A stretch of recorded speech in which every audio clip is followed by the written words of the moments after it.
Hey, what's up guys? So welcome to Challenge Rift 128's guide. So in this week for NA we've got the Gisets and the Trag'Oul set along with Focus and Restraint. So pretty much to sum up the build, activate your command skeletons, make sure it's going to be highlighted in gold because it's going to be something that is continuously going to be able to reactivate after it eliminates an enemy. It's going to go ahead and have your command skeletons target another enemy. So basically, if this is not gold, activated, it'll basically be highlighted like it is right now, but it'll be gold instead of like this orange.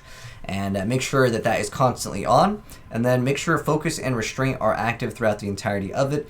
The Siphon Blood will actually need to select a target, so make sure you don't just hit it once and not hit a target, because if you don't do that, it won't proc your Focus and Restraint. The rest of the build is kind of irrelevant. It does have Circle of Deluge, and then also has bonus damage to the Corpse Explosion, but for the most part, there's not really anything else that I need to mention here. If your new pick is for Siphon Blood, it lets you hit more than one target, but it doesn't really matter because it doesn't do too much damage. But anyways, make sure you keep Bone Armor up the full time, and let's go ahead and now hop in. I'll explain anything else that we missed out on. So first off, again, you can just go and cast your skeletons immediately, so you'll actually have things to do damage with. And then once there's a nice little pack, activate. Make sure you keep up those stacks. And in the very beginning over here, it's going to be a nice little density along with a elite. Go ahead and eliminate them. Use your Blood Rush to go ahead and move forward. We're going to skip out on some of these mobs in the very beginning and pretty much go straight to another elite pack along with a Pylon. So right here we're going to be coming up to an elite pack. So we'll go ahead and activate our abilities once again. Keeping up Bone Armor is definitely important. Make sure this is always in that highlighted gold, as you guys can see. I'm afraid not. And collect those orbs and move on. And here we're going to try to rush and grab these pylons. So here's one pylon over here. And as soon as we hit this pylon, go ahead and start working your way towards the left after you eliminate that elite pack. And then we're going to go ahead and grab a conduit. You can actually use your Blood Rush to go across this gap and then hit the conduit.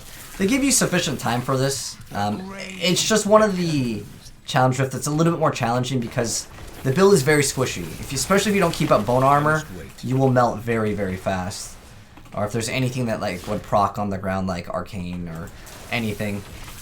So over here we're going to go ahead and move towards the top and try to drag this blue elite. Get him down real fast. We're going to go right to the top. Try to get as much value out of that conduit as we can. And pretty much just spam your skeleton mage. Make sure that's always at 10. Make sure this is always at 10. And when you get the chance, make sure this is also being proc. There's just so much stuff to manage in this build. It really isn't that, I would say, friendly for most players. If they have not played it before, it's just too much to micromanage, honestly. And then we're going to go downward, and there will be a shield pylon over here on floor number 2. Grab the orbs over here from that elite. Missed out on it. But yeah, you don't have to be absolutely perfect, but compared to last week's Rift, which I thought was really easy compared to this one, it's just something you're going to have to learn. Let's go ahead and summon a bunch of mages over here. Go ahead and proc the shield pylon. And then there's one more elite over down here. There we go. I'll go ahead and activate Corpse Explosion. And that will eliminate everything over there. Hopefully we can still continue this chain. Okay, we did. Awesome. It makes things much easier. Sometimes you'll drop the Pandemonium buff, and that's never a good thing. But we're going to go ahead and go to the left over here. Again, make sure that this is activated. Make sure your Bone Armor is at 10. It's just a lot to manage. And watch out for the Arcane, because it does do a lot of damage.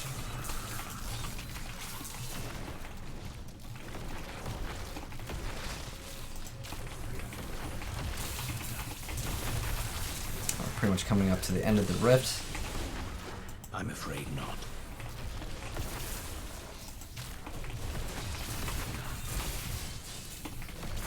Let's just go ahead and finish all the trash.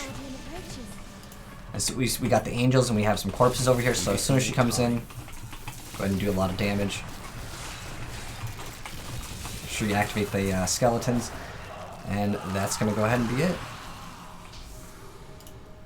And that is indeed how you complete this week's Challenge Rift.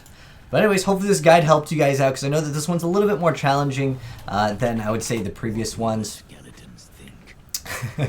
What's funny is if you actually try to type in dance, the Necromancer actually won't dance. But anyways, yeah, that's how you complete Challenge Rift 128, and hopefully you enjoyed the video. And if it helped you guys out, drop a like on it. And if you are new here, hit subscribe, turn on that bell if you want to see the Challenge Rifts, because we will be going over a guide for every single week. As well as, if you guys haven't seen the most recent Diablo 4 update video, they just gave us another update on itemization, which I'll pin down below if you guys want to go ahead and check that out as well. But anyways, thanks for watching, and also I wanted to mention one thing, because I didn't mention at the very beginning. Here are the skills and passives. Again, I mentioned the skills over here, but there isn't anything that, again, that's really super important to mention other than, again, just keep up both of those. But anyways, thanks for tuning in, guys. Have a good one, and I'm signing out. Peace.